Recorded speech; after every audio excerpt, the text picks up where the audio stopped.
Hello, Fearless Schools podcast audience. Welcome to part 3. That's right, part 3 of a special 3-part edition of the Fearless Schools podcast, where we uncover what's behind and beyond the cover of a sensational new publication from your pals at Creative Leadership Solutions.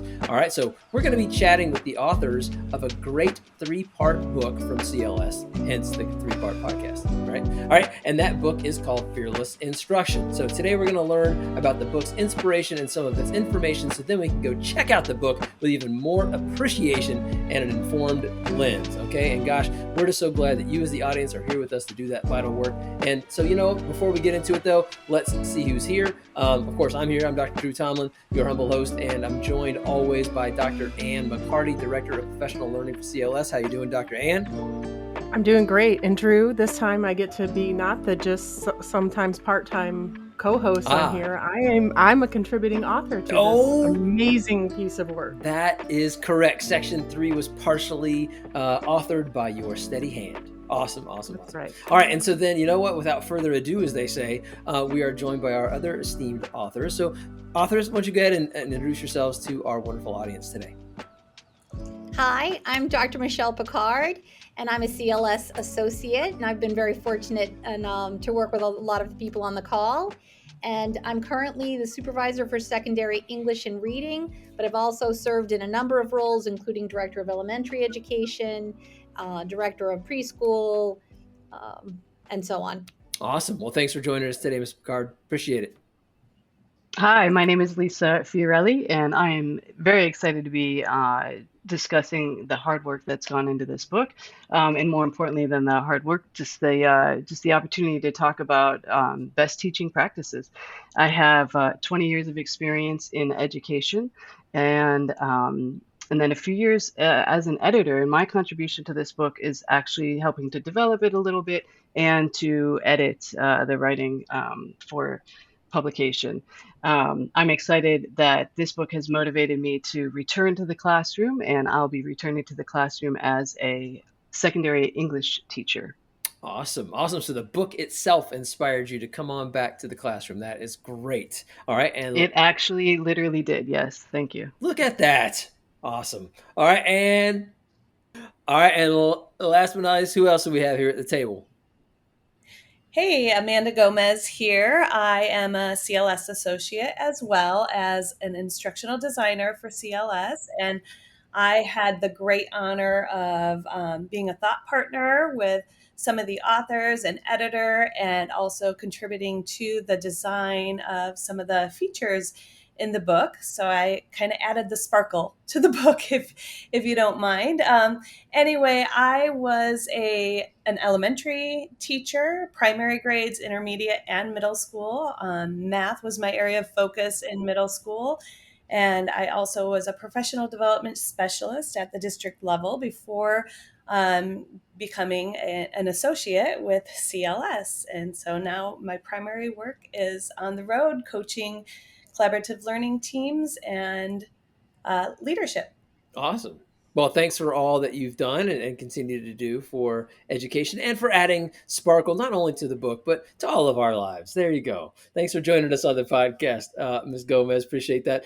Let's going to get right into it, because the origin of this book is really powerful, right? And specifically, there was some research that helped to inspire it. The 90-90-90 research that Dr. Reeves did a little bit back in the day.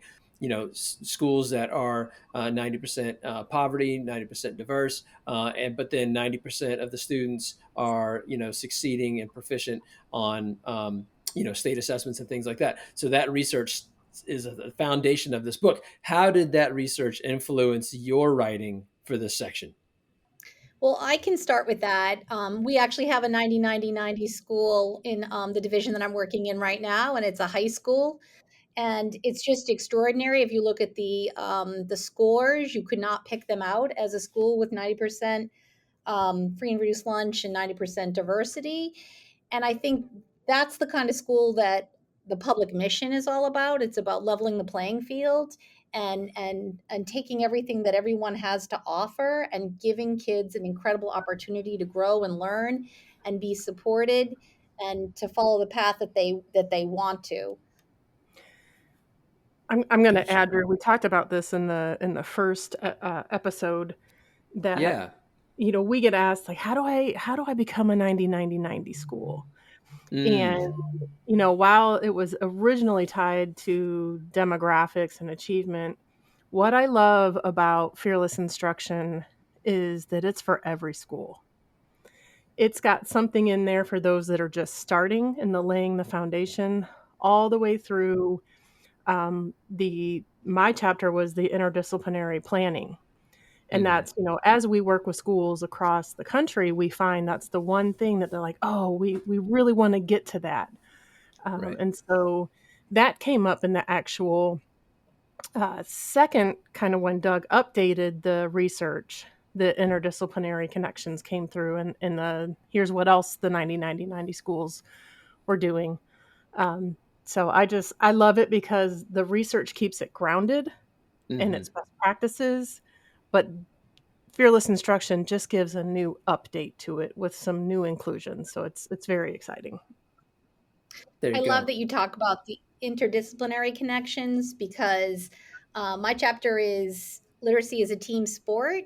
And there is an impression from a lot of teachers across the world that only elementary teachers teach reading. And the reality is that everyone has a significant contribution to make for kids to be successful. There are two different parts to teaching reading. One is getting words off the page, your ability to read the words. So supercalifragilisticexpialidocious is a really big word with a lot of parts, and can you get it off the page? But once you get it off the page, do you have the context and understanding for what Mm. does that mean? So a lot of people they sort of abdicate. They don't understand that they have so much to contribute to a student's ability for the second bucket, which is comprehension. Right. And comprehension comes with all of this background knowledge building, things that we read and see and view and talk about. And the focus of the chapter, Literacy is a Team Sport, Yeah. and the book is that anybody can be a 90-90-90 school. Anybody putting these practices into place can have success for all kids. So when you say it's a team sport and that anybody can be a 90-90-90 school, where does the school principal or leader fit into that? For the team concept, is the principal working shoulder to shoulder? Is the principal acting more like a coach? Like, how does that work for this? I mean, your section is called, finishing the puzzle and engaging everyone. So where do the different team members fit in terms of that puzzle to engage everyone? Does that make sense?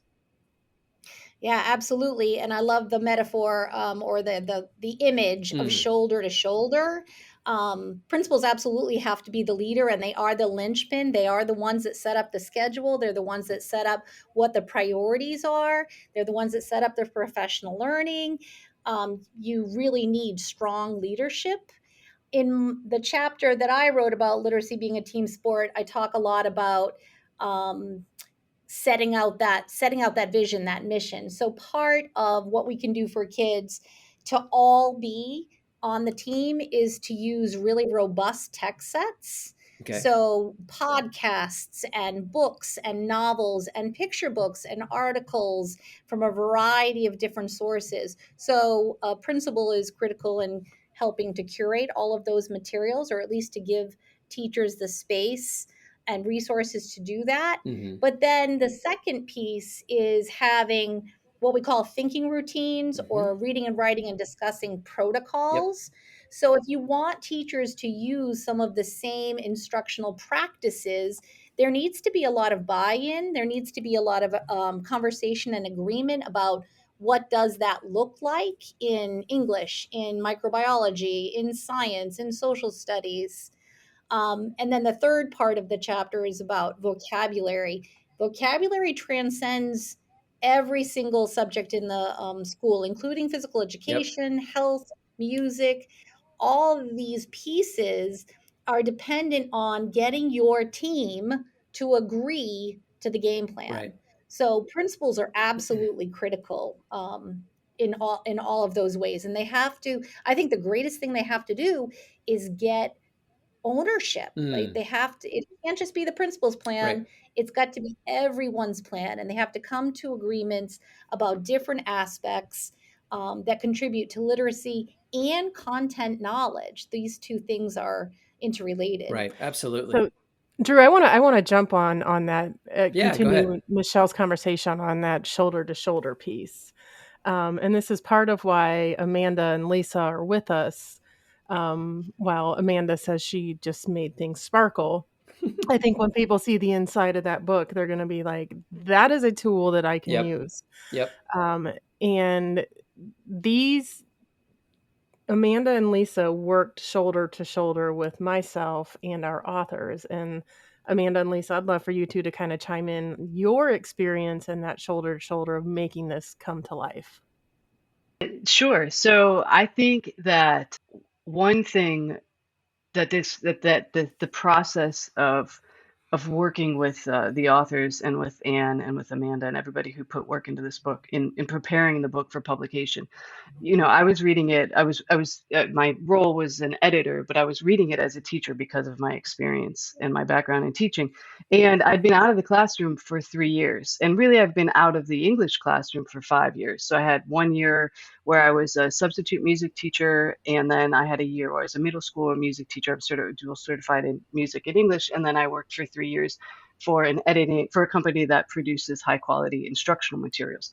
So I share all that because as I came to this book, I had all of that background coming into it. And as teachers, I think we often feel like we are by ourselves. I mean, the job is very demanding, it's overwhelming. There's only so much we can do in a day, and we are really putting our students' needs first and doing the best that we can. But a lot of times we end up doing some of that alone. And I think personally that that's part of whether or not that was something that situation I found myself in, because of, as time went on, I found myself doing more on my own. I did have a few teams that I closely collaborated with, but I think that that's part of what contributed to my burnout, to be honest. And in reading these chapters and in thinking about these concepts and these ideas, and truthfully, I'd not heard much about Dr. Reeves, and that just also shows how much of a bubble I was living in. I really had a lot of moments that inspired me, and that made me realize again that this is, teaching is a practice, and we do this best when we come together. And so that this shoulder to shoulder work that we did was, all of us bringing our particular experiences and working as a team together, which is ultimately what we should be doing as teachers, or what we know works best when teachers work together and collaborate. So a lot of what's in here is a lot of what overlapped with my role as an English teacher. So nonfiction writing, which was in the middle section, the literacy chapter, of course, and the work that Dr. Picard does, but and some collaborative teaming. But really, we get into things with literacy strategies, and then also, like Dr. Picard mentioned, with the text sets, and in Anne's chapter, really talking about what it means to plan interdisciplinarily, which is something that when I interviewed for the position that I'm returning to, I asked the principal that in my interview. I said, what are you doing? Because it'd been 5 years since I'd been in that building, and so I think these are really good conversations to be having. But as Anne pointed out, there are strategies. Each chapter has a reproducible. Each chapter has some, reflection questions, things to work through with your collaborative learning team. And I think that for me, that was really what kind of, like, frankly, re-inspired me. I don't want to overstate it here, but really, influenced my decision to return to the classroom. Right. Well, and I could say too, in looking at the book myself, that the work that Ms. Gomez, you said, was just sparkles and glitter or whatever like that. Those templates and forms and those examples, they really spoke to me, because oftentimes, we have groups of teachers meet, but sometimes the documentation of those conversations is kind of a question mark. Like, what should we do? How should this really look? What should we be talking about? So sometimes having stuff that's as salient as that, just right there in front of us, can really, really help. And like you said, like Anne's question at the beginning was making the book come to life, but really through the book, you're making some of these sometimes abstract teaching things, you're making that come to life. You're making them concrete, So like Lisa said, teaching is a practice. We do it better when we do it together. Like, I feel like that should be tattooed on, somebody's forehead somewhere, but that's really what it's all about. It's a practice. It's an art form. It's not perfected, but maybe that's not our goal. Let's talk a little bit more about. Drew, let's hear from Amanda first. Yeah, why don't we? Yeah, Drew, be quiet. Well, gosh, I have so many thoughts going through my head. I don't know which ones to latch on to, but that shoulder to shoulder work, I think, is so critical in all of the work we do in education. Because when I think about when Anne invited me to help contribute to this work, it wasn't like she just gave it to me and said, here you go, go do this on your own. There were a lot of discussions between her and myself and Lisa, and me reading those chapters and looking for through lines and looking for ways to put this content on pages, again, to make it pop, to make it sparkle, but also to make it be something that teachers can actually pick up and take away and use. And I think a lot of the resources that are embedded throughout the book and throughout the chapters are very actionable resources that no matter where you are in the process of fearless instruction, as a leader or a teacher, you can pick up anywhere in this book and just deepen your knowledge and use the tools within the book, because we made it very cohesive. And I got to be a little bit of a thought partner in helping look for that through line and look for those pieces coming to life across all of the chapters. And so I thought that was really neat, and it really is relevant to the work I do in schools with teachers, especially when I hear you talking about, Michelle, the literacy as a team sport, which was one of my favorite chapters, by the way, because it brought back such great memories of when I was a middle school coach, where I started this work with Dr. Reeves and his associates. And I worked under an amazing principal, Dr. Kalida, who has since passed on, but he was an inspiration to me. And one of the big things that he helped our middle school recognize was that literacy is a team sport, and every teacher in that middle school was a teacher of literacy. And so many of the things that I read in your chapter were connected to that, and that collaboration and shoulder to shoulder work that we did to turn around the school where I worked. It just comes to life in the book that I'm reading. It's so neat to see Dr. Reeves' story continue to shine through the chapters of this fearless instruction book in the work that we're doing. And I think I want to add in that Amanda doesn't just make things sparkle. She's also really good at the, have you thought about this? Oh, that's so great. kindly and so politely, which, that's part of the things that we talk about. Like, we want to have, and even in our CLTs, it's in the CLT chapter, that you want to have someone in the group who is asking those tough questions, who is making people think. And then even, working with our team at Creative Leadership Press, when we got down to like, okay, the manuscript is ready.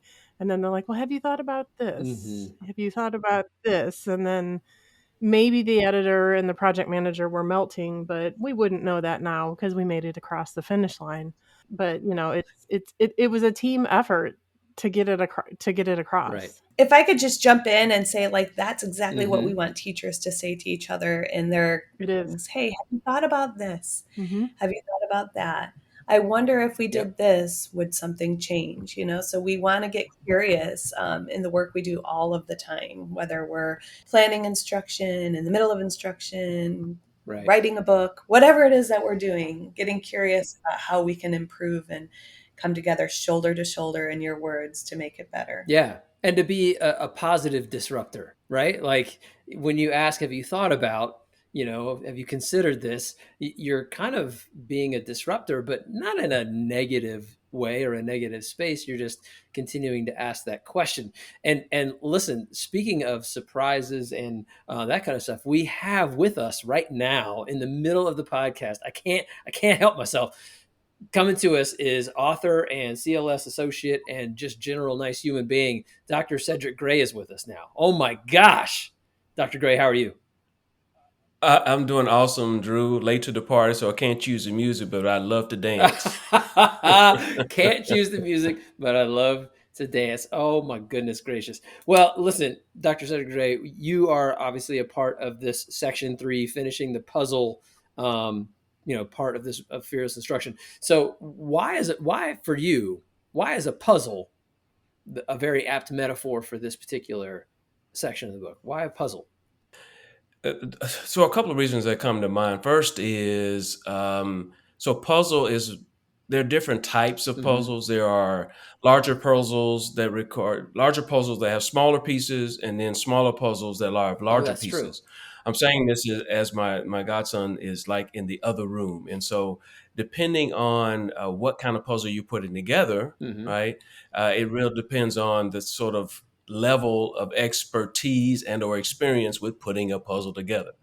So the reason I say all of that is because this particular puzzle required a certain level of expertise because it is a big puzzle. Yes.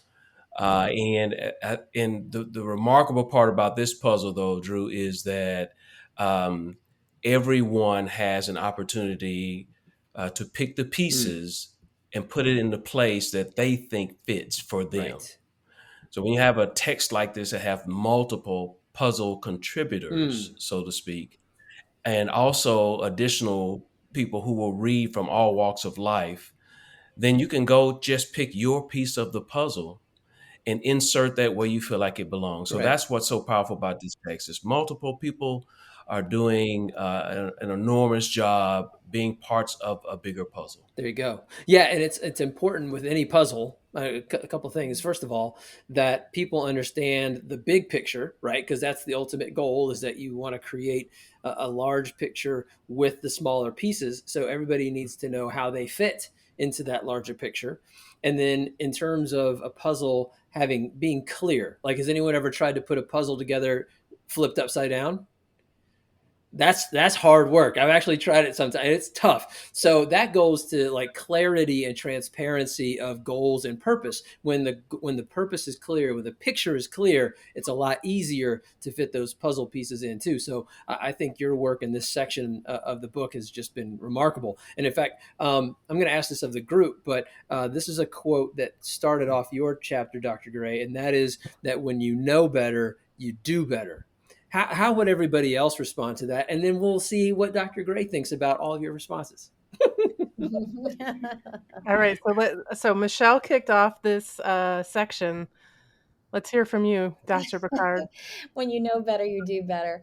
Well, the first thing I think about, and I hope you're grading on a curve, Cedric, but No, we're using fair and accurate grading, so fair we're and good. Yes, accurate yeah, grading. That's right. That's right. right. Let's keep it No real. average. What comes to mind for me is that we all go to school. We're, compulsory public education. And so we all have an experience with school, and that is what we know. And that is sort of what's deeply inbred in our experience. Mm. But when you go to learn to be a teacher, we have a lot more research based practices. And so we're hoping for better, right? And so what really strikes me is lots of teachers have an impression that I stand up in front of the classroom and I lecture. I am the font of lots and lots of knowledge, and I pour this into you, and kids are scribbling notes and such. When the reality is, we have a much more constructivist approach, which is that Mm, kids need to be the ones listening to the podcast, reading and dissecting the essay, writing their response to it. So when I think of when you know better, you do better, I have those two pictures. I have the lectern, even in an elementary classroom where the teacher is the person giving all the knowledge. Mhm. And then I have the more current version of Mhm. when you know better, you do better, which is no, kids have to be at the complete center. We are the coaches. We are the ones that set up the environment. We're the ones that provide the rich materials that kids get to dig into. But the more thinking and conversing and reading and writing that happens with kids, the better. So that's what I think yeah. of when I hear that quote. It's a great quote. All right, Dr. Picard, way to get us started. What else? What everybody else on the call? All right, so I'll jump in because the interdisciplinary planning follows the literacy as a Mhm. team sport. With the whole theme of section 3, it was this is all about everybody.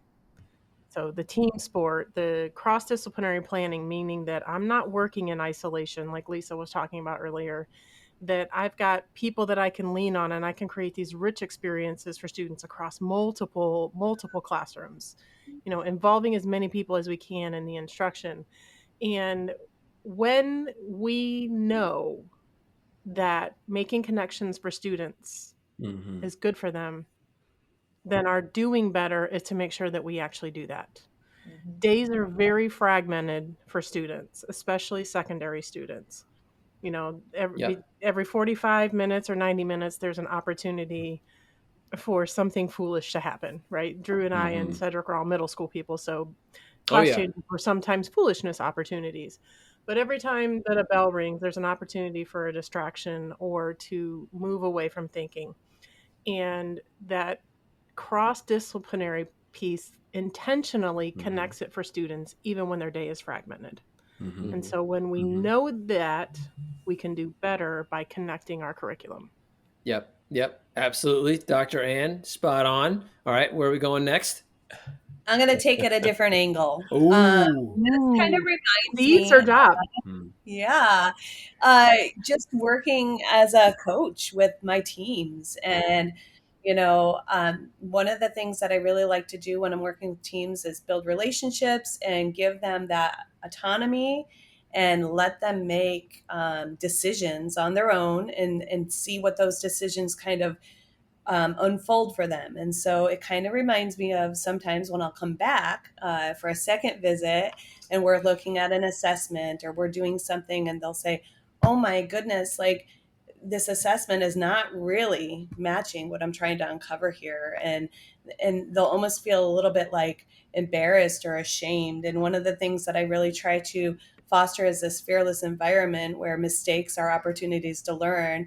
And one of the things I often tell them is, hey, you don't know what you don't know. And until you know, and until you know better, then you do better. Right. And so Yep.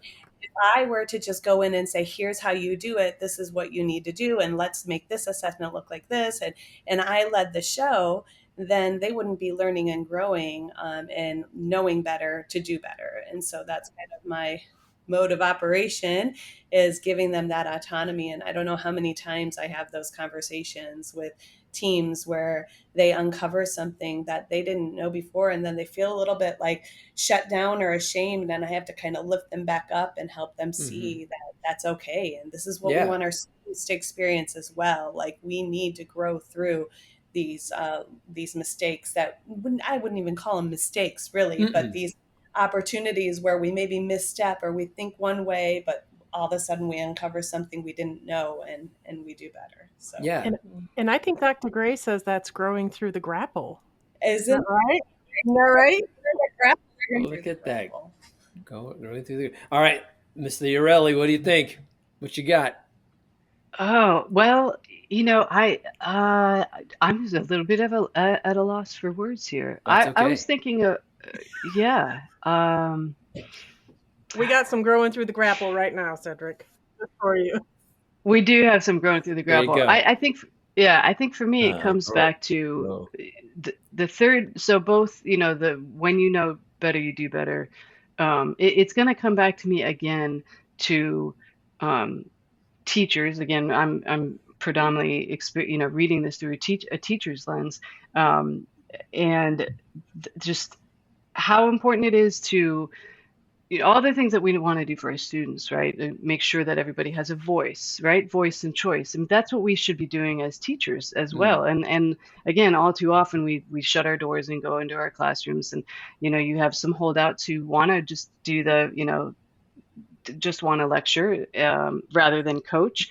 And the how do we change that mindset? Mm-hmm. Um, and I think when you know better, you do better. Is all of it is about what the students need, of course, right? This is why we're teachers. So all of it's about what the students need. But I think too often we don't think about what other teachers need or what we need from other teachers. And so for me, this whole section, just to go back to the puzzle question and try to combine these two together, Right. because I'm rambling right now. But the for me, this last section is finishing the puzzle, in the sense that, and I love what Dr. Gray said about how we each have a piece of the puzzle and we get that autonomy to put it where we think it goes, but also we are all contributing in fleshing out what that image is, and it's the children, right? And so, but it's everybody that's involved in it, and so all of these chapters in this section make those cross-curricular connections, both for the students and for the teachers. And we've touched on it a little bit too, but that all goes back to the instructional leader of the building. And I think that, 20 years ago when I started teaching, that wasn't necessarily, I don't feel like I had that experience. I had a fantastic principal.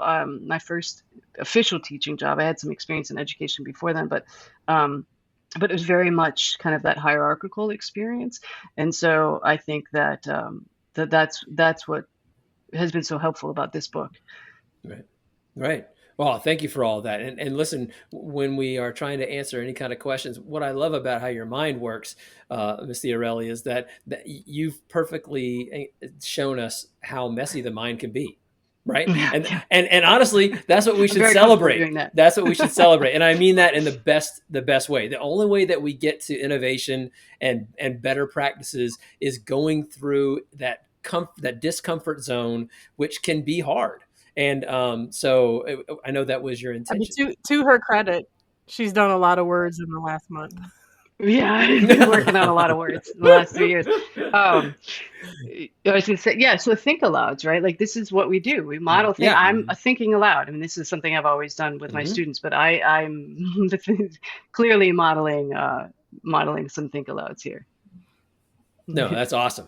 All right, Dr. Gray, this is the quote that started your section. What do you say about when you know better, you do better? Well, I would say that our esteemed, powerfully poetic Maya Angelou would be extremely proud of all of you, because she's the one who's popularized and coined the phrase.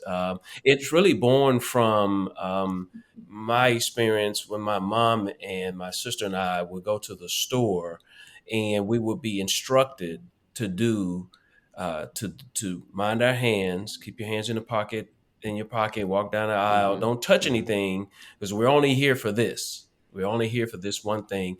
And inevitably, I'm the good kid. My sister, I'm going to blame on being the bad kid, so to speak, would touch something she didn't have any business touching, right? So when the milk is on the floor and the glass is broken open because she's bothered the grocery store stuff, my mom would come over and correct her, right? And so she would have this look on her face as if she should not have been corrected.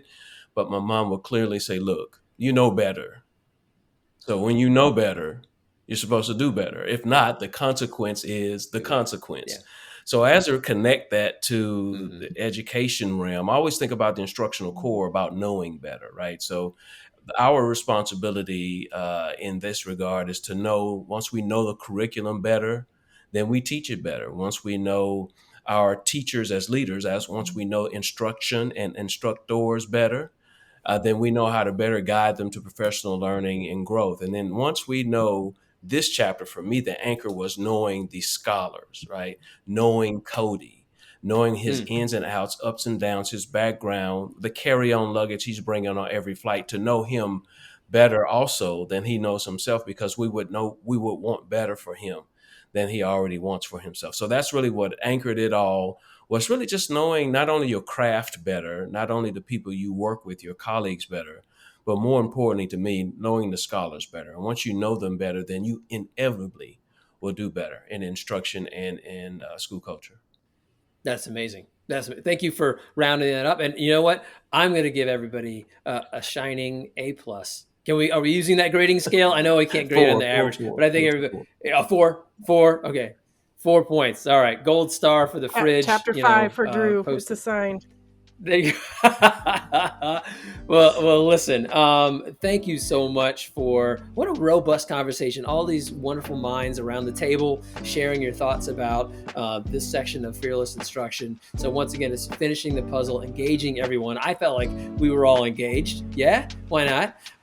So thanks not only for helping to write such a great section of the book, but also taking time out of your busy lives, both as authors as well as CLS associates. And that's a message to the audience too. What's cool is that everybody here on this podcast is not only an author of the book, but they're also associates with CLS. So, what's stopping you from, get the book, check it out, read the section, and then reach out to these folks and say, hey, listen, tell me more about this, or hey, you know what? We're doing this as a book study at my school. Come on over and Dr. Gray or Dr. Ann or Dr. Picard or Ms. Theorelli or whoever, come on over to our school. So, that's something to think about for the road ahead. So audience, you know what you did? You did a great thing too. All right. So you took time out of your day to listen to this wonderful Fearless Schools podcast. And now what you got to do is you go to Creative Leadership Solutions, right? www.creativeleadership.net, and let folks know about how wonderful it all is, and then share it with everybody that you know. And once again, listen, I'm Dr. Drew Tomlin, host of your Fearless Schools podcast, wishing you well and saying stay fearless on the bright road ahead. Thanks again, everybody. Thanks, Drew. Thanks, team. Thank you.